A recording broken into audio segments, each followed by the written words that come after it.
March 23rd, 2023, an airport in Montenegro.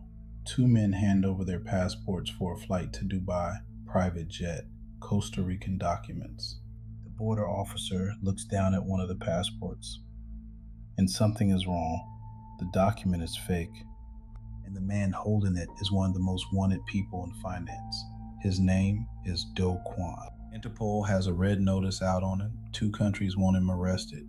For months, he's been telling the world on the record, I am not on the run. He is connected to a collapse that erased more than $40 billion, up to 1 million investors, life savings, gone in about a week. And here's the thing prosecutors would later prove. Terra didn't just fail. According to the US government, it was broken years before it collapsed. And he knew. This is the story of the crypto king who tried to disappear, and the trail that wouldn't let him. Welcome to Fraudology, where we investigate the world's biggest scams, financial crimes, corporate frauds, Ponzi schemes, and deception cases. Because every fraud leaves a trail, and we're here to follow it. To understand why a Stanford-educated founder ended up at that border with a fake passport, you have to understand what he built, and how much people believed in it. Do Kwon, born in South Korea, computer science at Stanford, co-founder of Terraform Labs, a company promising nothing less than a replacement for the banking system. At the center, two coins, Luna and TerraUSD, UST. But Kwon's real product was confidence. He mocked his critics publicly, called them poor, dismissed warnings with one-liners. His followers loved it so much they gave themselves a name, the Lunatics. By early 2022, the apparent value of his ecosystem passed $50 billion.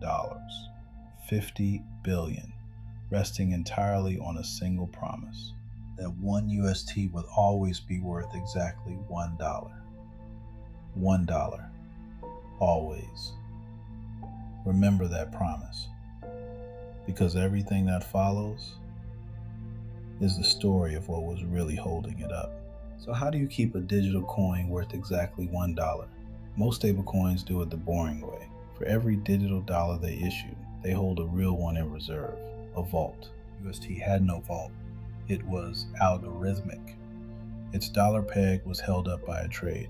At any moment, you could swap one UST for $1 worth of Luna. UST slips to 98 cents. Traders buy it cheap, swap it for a full dollar of Luna, pocket the difference, and their buying pushes UST back to $1.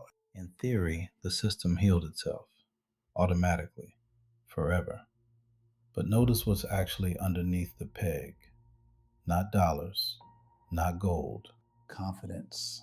In Luna, in the algorithm, in him. And there was a reason billions kept flowing in.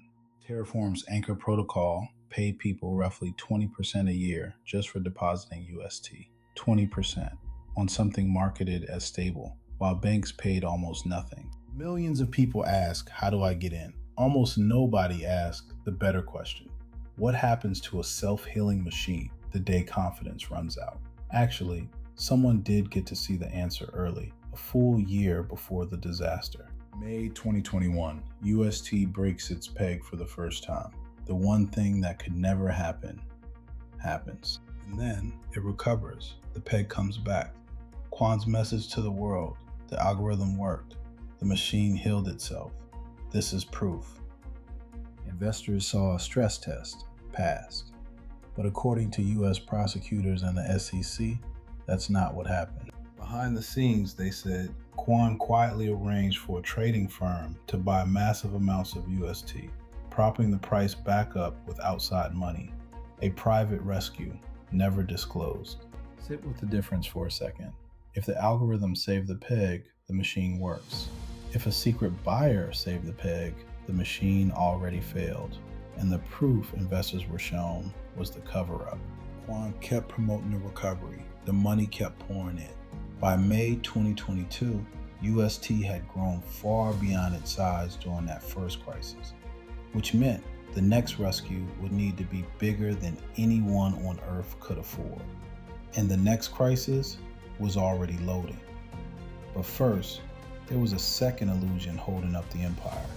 In this one, fooled the smartest money in the room. Every crypto project promises adoption someday. Kwon claimed he already had it. The proof was a Korean payment app called Chai. Millions of ordinary people buying coffee, groceries, bus tickets, and Terraform said those payments were being processed and settled on the Terra blockchain. Real people, real stores, real usage, today. That claim opened the biggest wallets in the industry. According to the SEC, institutional investors bought hundreds of millions of dollars of Luna with the Chai story on the table. Here's what the SEC said was actually happening. Chai payments ran on ordinary, traditional payment rails. Then, after the fact, the transaction data was copied onto Terra's blockchain to make it look like the blockchain had done the work. The SEC's word for it? Fabricated. A mirror dressed up as an engine. So count the illusions now holding up $50 billion, a peg rescued in secret, adoption that regulators said was staged, all of it waiting on one bad week. That week arrived in May 2022. May 2022, UST slips below $1 again. Only this time, there's no secret buyer big enough. Watch the machine eat itself. Investors panic swap UST for Luna. The system mints new Luna to absorb them, flooding the market. Luna's price falls. A falling Luna makes UST look weaker. More panic, more minting, faster falling. The self-healing loop is now a self-destruct loop, a death spiral, live in public in real time. UST, $1 to pennies. Luna, over $100 to a fraction of a cent. Not a crash, an extinction. In about a week, more than $40 billion of apparent value gone. $1. Always. That was the promise. Behind the charts, retirement accounts, borrowed money, families, up to 1 million victims. The shockwave toppled crypto lenders and funds across the industry. And Do Kwon? He launched Luna 2.0, said he'd cooperate with investigators. Prosecutors later said that privately, he was preparing to do something very different. South Korea issues an arrest warrant. His passport is invalidated. Interpol issues a red notice. Nearly 200 countries asked to detain him on site. Kwon's response, posted publicly. He's not hiding. He's not running. Meanwhile, his location keeps changing. Singapore, then reportedly Serbia. And prosecutors later revealed something remarkable, a recorded conversation. In it, they said, Kwon discussed a strategy. Resist the investigators and seek protection in countries where extradition would be hard. Not the words of a man who isn't running. Then, March 23, 2023, Podgorica Airport, Montenegro, the private jet to Dubai, the Costa Rican passport, the border check, fake, with backup Belgian documents in the luggage. A Montenegrin court convicted him over the forged passport and put him in prison there. The man who said he wasn't running was caught mid-escape under a false identity, but his real problem was just beginning. Because two countries were now fighting each other over who got to prosecute him first. South Korea wanted him, the United States wanted him. For nearly 2 years, Montenegro's courts became the arena. One ruling pointed him toward Seoul, another reopened the door to America. Appeals, reversals, delays. The whole time, one question hung open. Where would the Terra case actually be judged? The answer landed on New Year's Eve, December 31st, 2024. Montenegro handed Do Kwon to U.S. law enforcement at Podgorica Airport. The exact airport where his escape failed became the first step of his path to a Manhattan courtroom. And in America, part of his fate had already been decided without him. While Kwon sat in Europe fighting extradition, the SEC civil case went ahead. April 2024, a federal jury in New York, Terraform Labs and Do Kwon liable for fraud. The evidence, the SEC said, showed investors were misled about UST stability and about Chai. Both illusions, confirmed by a jury.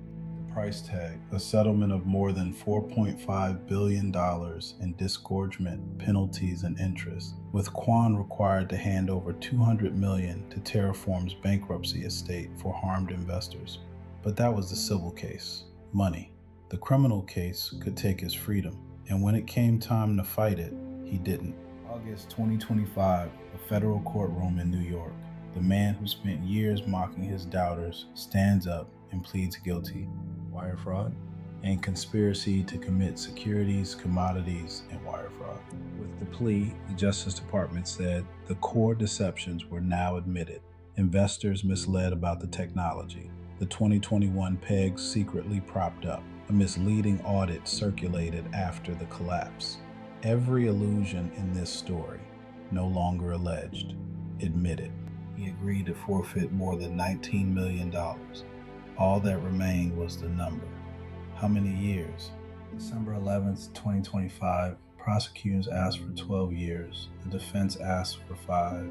Judge Paul Engelmeyer looks at the case and goes higher than the government asked. 15 years in federal prison. His words, fraud at an epic generational scale.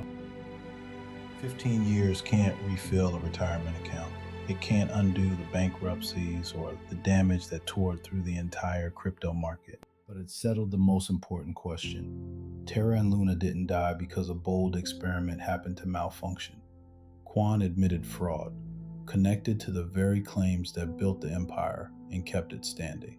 5 warnings from a $40 billion wreck. Stable is a word, not a guarantee. Ask what actually holds the value up. Terra's answer was a trade and a mood. 20% yield isn't just an opportunity, it's a siren. Confidence is not evidence. Kwon's certainty was the product. Certainty is free to fake. Adoption claims need independent proof. The Chai story convinced professionals managing hundreds of millions, and regulators called it fabricated. And decentralized can be an illusion. Behind the algorithm was one man, private deals, and a secret buyer. Do Kwon crossed borders, denied he was hiding, fought 2 extraditions, and walked up to a passport desk with another man's country in his hands.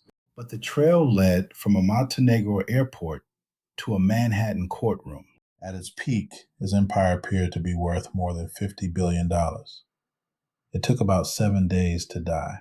A jury found him liable, then he admitted the fraud himself, and the man once crowned a crypto king is serving 15 years in federal prison. The technology appeared revolutionary. The returns appeared effortless. The stablecoin appeared stable. $1, always, until it wasn't.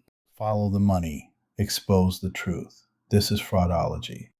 The biggest scams are the ones you haven't heard about yet. And somewhere another one is unfolding right now. We'll see you in the next investigation.